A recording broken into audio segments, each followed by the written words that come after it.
Parts of the south and central plains are reeling from the devastation of the massive storms. Tornadoes have been sweeping through the past 3 days. Like 10 freight trains going by, and just debris hitting the door. I could hear stuff flying. Tornadoes nearly a mile wide roared through Arkansas with winds up to 150 miles per hour. Arkansas Governor Mike Beebe was in Arkansas Monday to oversee the damages. We need to keep the roads as clear as we possibly can for the cleanup and the emergency personnel and the first responders to be able to continue to do their job. Nick Golio, WVYC News.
It's moving to the right! A pummeling on an historic scale. This is houses all over the road. There's a floor mat of a car. Dozens of strong tornadoes have just kept coming, battering southern states in waves over 3 days. Northern Mississippi, northern Alabama have taken the brunt. It just hit something. Debris in the air, debris in the air. And strong storms were once again forecast in the region. Officials are bracing for more hits while trying to handle dangers from the last round. You know, our main thing is to finish clearing all of our roadways. And of course, we've got a big problem with power poles down all over the southwestern portion of the county. Power lines which could still be hot, Sheriff Mike Blakely says, and could injure people who are now picking through the rubble of their homes. That's not deterring 13-year-old Colin Emerson. Colin, his father and stepmother were all inside this house and all somehow survived. Colin showed us the area of the broom closet he jumped into, which, like the rest of the home, isn't there anymore. See, I got my blanket and pillow to cover up, just so it'd be a little more comfortable in case it did hit, save me from debris.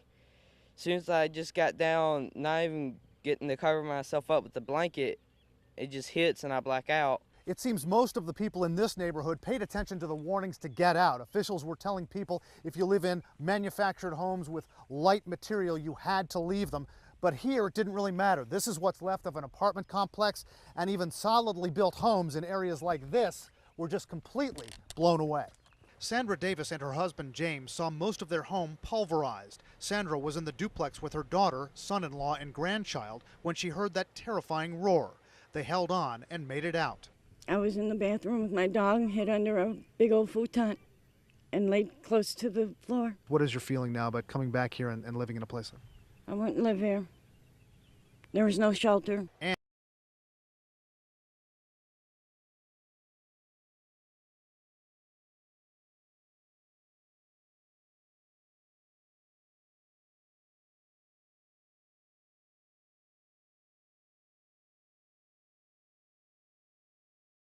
This is video from Tupelo, and that is a massive tornado, it looks like, guys. A tornado emergency has been declared for parts of Alabama and Mississippi, including Tupelo. Multiple tornadoes have already been confirmed, with one reportedly as large as a mile wide. Stick with us. Everybody, basement now. Basement now. WTVA's chief meteorologist ordered staff to take shelter before walking off the set himself. This just one day after twisters ravaged other parts of the South and Central Plains. It was by far the biggest one I've ever seen. The National Weather Service says a tornado roared through Mayflower, Arkansas, forcing authorities to shut down parts of Interstate 40. The storm packed winds of up to 150 miles per hour. Arkansas Governor Mike Beebe was in Mayflower Monday, getting a first-hand look at the devastation. We need to keep the roads as clear as we possibly can for the cleanup and the emergency personnel and the first responders to be able to continue to do their job. A job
Grandchild when she heard that terrifying roar. They held on and made it out. I was in the bathroom with my dog, hid under a big old futon, and laid close to the floor. What is your feeling now about coming back here and living in a place? I wouldn't live here. There was no shelter. And no shelter as they were trying to assess damage. This neighborhood is in a wide open area, several miles from cover. If a lot of these residents were here trying to salvage when the next round of storms was to hit, they would be exposed. Brian Todd, CNN, Athens, Alabama.